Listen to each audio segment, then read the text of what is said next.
Before Jinwoo uses the cup of reincarnation to turn back time by 10 years, he makes a heartfelt promise to Cha Hae-In that he will meet her again. Their brief encounter is filled with unspoken emotions, and Jinwoo silently vows to cross paths with her in the future. Meanwhile, Woo Jinchul has become a police officer in the Violent Crimes Division. Woo Jinchul feels as though he has forgotten something important, and the more he thinks about it, the more he feels an emptiness inside. His fellow officer notices his deep thoughts and offers him a cup of coffee. Woo Jinchul thanks him for the coffee and decides to focus on his work instead of dwelling on his feelings. As they arrive at the station, Woo Jinchul notices a group of men trembling in fear. One of the men confesses that a monster emerged from a shadow, warned him to confess his crimes to the police within 24 hours or face regret for the rest of his life. The man begs the police to arrest him, and Woo Jinchul is startled by his desperation. He wonders how to report this strange situation to his higher-ups. The senior officer calls Woo Jinchul to the meeting room and instructs a junior officer to take statements from the confessed men. The senior officer decides to release the men temporarily to see if their claims about the shadow are true. Woo Jinchul is shocked by this decision, but the senior officer explains that they need to catch the real culprit behind the situation. He plans to leave the confessed men free for 20 hours to confirm their story. Woo Jinchul suspects that the men might be under the influence of drugs and dismisses their claims as hallucinations. Another officer informs them that the drug tests came back clean and that he personally verified the results with the National Forensic Service. The senior officer remarks that the situation makes no sense, as the men who have no connection to each other are all confessing to crimes after seeing the same shadow. He adds that their higher-ups are pressuring them to find the truth and insists that they have no choice but to investigate further. Woo Jinchul begins to wonder if the confessed men's story might be true. His colleagues laugh at the idea and tease him for believing in ghosts. They joke about his imaginative side, and Woo Jinchul laughs along to hide his real feelings. The senior officer announces that the confessed men will be taken to a storage room where a group of officers will guard them to ensure they cannot escape. He adds that if the men's story is true, it will be a good thing, and asks for volunteers to keep watch. The senior officer asks Woo Jinchul if he is interested in the case. After thinking for a moment, Woo Jinchul decides to volunteer. They take one of the confessed men to the storage room, and the man begins shouting that he will die. The senior officer tries to calm him down and explains that they just need to confirm his story. The man insists that he will surely die. The senior officer reassures him that they will protect him from the monster and notices that only 10 minutes remain until the deadline. Woo Jinchul suddenly feels the air around them change. As the 10 minutes pass, everyone remains on high alert and searches the storage room. The confessed man continues trembling and wonders why nothing has happened yet. The senior officer accuses him of being on drugs and demands the truth about why he confessed. The man tries to explain that he really saw the monster, but before he can finish, Woo Jinchul senses a presence and shouts for it to reveal itself. Suddenly, a shadow emerges and slams both officers to the ground. A group of ant shadows appears, and Woo Jinchul is shocked to see 3 ant shadows. The confessed man screams in terror as the ant shadows charge at him and kill him brutally. Woo Jinchul trembles and steps back, unable to comprehend the situation. One of the ant shadows looks at him and smiles as if glad to see him. Woo Jinchul is confused by the smile and feels as though he has encountered something like this before. Later, they return to the police station and lie that the confessed man escaped after attacking them. The captain is furious at their failure to perform their duties as police officers. He demands an explanation from Woo Jinchul, who called the ambulance. Woo Jinchul explains that he was still in shock when the man escaped. The captain feels relieved that they did not report the incident to their higher-ups and orders them not to speak about it. He covers up their injuries by claiming they were hurt while investigating the Guro District gang. A few days later, Woo Jinchul continues working on the case as he suspects something unusual is happening. His junior officer asks why he is still investigating the previous case. Woo Jinchul explains that he is looking into it for personal reasons. The junior officer is surprised to discover that a significant number of criminals have confessed their crimes at other police stations as well. He notes that the number of criminals dropped significantly at the end of February and the start of March. Woo Jinchul asks if there is anything strange about the dates. The junior officer reveals that this is the time when schools reopen. However, Woo Jinchul decides to investigate this new information. Meanwhile, the scene shifts to a school where Jinwoo begins attending his first day of school. The principal warns Mr. Park about Jinwoo and informs him that Jinwoo will be attending their school. Mr. Park looks at Jinwoo's profile and notices that his father is a firefighter and his mother is a housewife. He also observes that Jinwoo has good grades. Mr. Park remarks that he does not see anything unusual about Jinwoo, but the principal advises him to check the statement about Jinwoo's absence from school. Mr. Park is startled to discover that Jinwoo ran away for 2 years during his first year of middle school. The principal asks if Mr. Park can handle Jinwoo, and Mr. Park confidently declares that he can turn any troublemaker into an obedient student and that they will never cause trouble again in their lives. The entire school calls Mr. Park Cobra because of his strict methods in dealing with troublesome students. Meanwhile, all the students line up and Jinwoo joins them. The students around Jinwoo feel uneasy, and Mr. Park notices him among the crowd. With a sinister smile, Mr. Park walks toward Jinwoo and remarks that he will turn him into an obedient lamb. He looks for a reason to confront Jinwoo and notices that he is wearing a glove which violates the school dress code. Mr. Park seizes the opportunity and starts shouting at Jinwoo, demanding to know why he is wearing a glove. Jinwoo slowly looks at him with a deathly gaze. Mr. Park begins sweating nervously as he senses an overwhelming aura surrounding Jinwoo. In an attempt to cover his fear, Mr. Park turns away and shouts at the other students. He starts to wonder if he is imagining things around Jinwoo. Bellion informs Jinwoo that the teacher might have seen the shadows, and Jinwoo agrees, worrying that this could be a side effect of his powers. Jinwoo goes back to his class, and one of his classmates approaches him. He introduces himself as Young Gil. He mentions that they went to the same middle school and asks if Jinwoo still lives in the same neighborhood just as him. Suddenly, a group of bullies approaches them, and one of them pushes Young Gil. Jinwoo feels irritated as the bullies surround him, and bullies start asking random questions. They mock him for wearing a glove, asking if he is trying to act like a hotshot and why he is wearing the glove on only one hand. One of them jokes about whether he sealed a black flaming dragon inside the glove. Jinwoo realizes that they are trying to assert dominance over him. One of the bullies demands that Jinwoo take off his glove, but Jinwoo remains silent, and this frustrates them further. Another bully speculates that Jinwoo might have a tattoo on his hand. Beru becomes furious at their disrespect and requests permission to punish them for insulting his king. Jinwoo denies Beru's request and decides to show his left hand to the bullies. Jinwoo removes his glove, and his classmates are shocked to see his hand. Jinwoo recalls that he got the injury during his fight with Antares, and that even his healing magic could not heal the wound. He sarcastically asks if they have never seen a burn before. One of the bullies nervously lies that he was just joking and had no intention of harming Jinwoo. Another student requests Jinwoo to put the glove back, saying that his hand looks gross and might give him nightmares. Beru, unable to control his anger, charges at the bullies and enters their shadows, causing them to fall to the ground. The rest of the students laugh at the bullies, and Beru returns to Jinwoo. Jinwoo also laughs and feels proud of how Beru always looks out for him. During a class break, Jinwoo and Young Gil head out together. Young Gil comments that Jinwoo has changed a lot over the past 3 years and is no longer intimidated by bullies. He asks if Jinwoo started working out while he was gone. Jinwoo thinks for a moment and responds that he trained a lot during the last few years. Young Gil suggests that Jinwoo join the sports club. Jinwoo feels happy hearing about the club and mentions that he wants to join a specific one. They both decide to join the track and field club. Choi Tae-woong, the captain of the track and field club, is surprised to hear that Jinwoo wants to join their club. One of the club members boldly questions if they really want Jinwoo in their club, while another smirks and remarks that they have never had a freshman request to join in their first year. Choi Tae-woong asks if Jinwoo has any athletic experience or running background. Jinwoo responds that he has never run before during his middle school years. One of the club members points out that club is for athletes and questions Jinwoo's true intentions for joining despite having no experience. Jinwoo explains that he wants to meet someone in the track and field competition. He thinks to himself that he will meet Cha Hae-In in the future if he participates in the competition, as she was a talented track and field star before awakening as an S-rank hunter. One of the club members becomes furious at Jinwoo's reason for joining, but Choi Tae-woong stops him and mentions that there is a condition. Choi Tae-woong explains that Jinwoo needs to win against the second-year reserve member if he wants to join their club. Jinwoo looks at the person and quickly realizes that the captain is lying, as the person appears more athletic and radiates an aura of confidence. Despite this, Jinwoo decides to participate in the competition. The club member smirks and mocks Jinwoo for not recognizing someone who won third place in last year's regional competition. He becomes confident that Jinwoo will fail and will not be able to join their club. The captain suggests placing a bet to make the competition more interesting. He explains that if Jinwoo wins, he can join the club, but if he loses, he will have to do their laundry and cleaning for free for a month. Meanwhile, the scene shifts to Mr. Park, and his colleague asks if he is feeling better, and Mr. Park responds that he feels fine now. He decides to take a smoking break and heads to the break room. As he looks out the window, he notices Jinwoo running with the track and field club members. Mr. Park becomes furious seeing Jinwoo competing with other students. One of the club members informs him that Jinwoo has requested to join their club and is currently competing with other students. He explains that if Jinwoo wins, he can join the club. He further adds that they are also testing Jinwoo's endurance and mentions that this is his 20th lap. The club member admits that he got bored of watching them run so many laps and decided to come to the break room. Mr. Park begins to feel bad for misjudging Jinwoo's character. He decides to treat Jinwoo without prejudice and resolves to clear up the misunderstanding about him.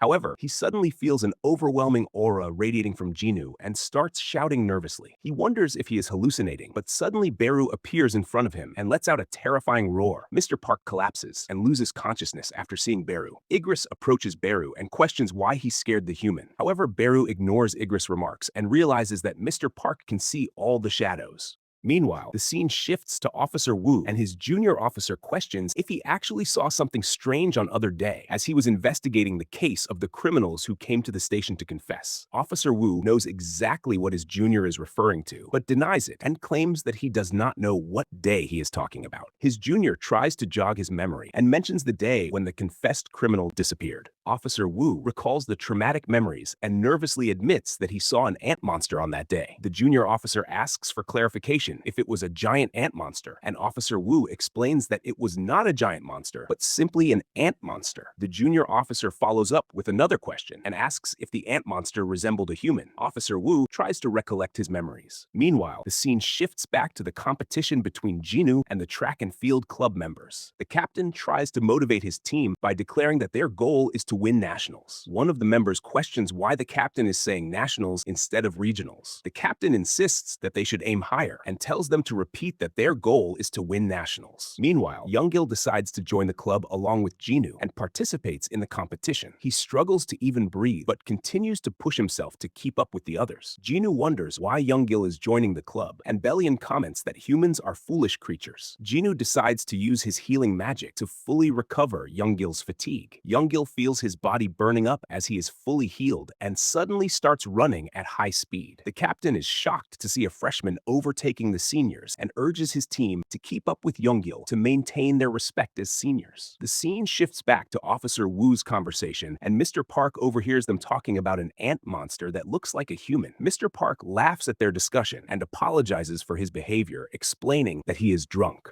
Officer Woo requests Mr. Park to provide more information about the ant shadow. Meanwhile, the scene then shifts to Jinwoo, who notices that Mr. Park has been keeping an eye on him for the past few days. Bellion advises Jinwoo to erase Mr. Park's memories and take away his ability to see shadows. However, Jinwoo decides to observe Mr. Park a little longer. Officer Woo arrives at the school to investigate further about the shadows. He has a hunch that there might be a connection between the ant shadows and the monsters that Mr. Park claimed to have seen around one of his students.